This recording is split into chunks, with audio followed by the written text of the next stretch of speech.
അപ്പോൾ മച്ചാന്മാരെ നമുക്ക് ഇതാണ്ട് ഈ ഒരു ഫ്രോഗിൽ നമുക്ക് ഇന്ന് രാവിലെ കുറച്ച് ബ്രാൻ അടിച്ചിട്ടുണ്ടേ.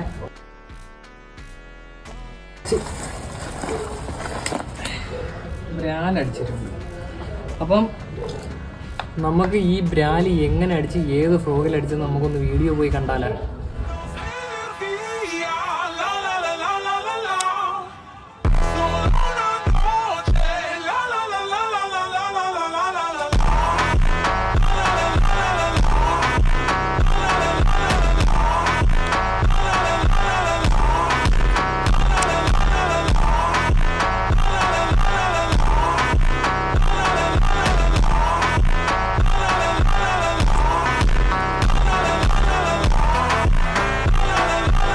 പിന്നെ മച്ചന്മാരെ ഞാൻ ഉപയോഗിച്ചത് ബ്രാവോയുടെ ഡക്ക് പ്രോയാണ് കേട്ടോ. വീഡിയോ ഇഷ്ടപ്പെട്ടെങ്കിൽ ലൈക്കും ഷെയറും സബ്സ്ക്രൈബും ചെയ്യാൻ മറക്കല്ലേ.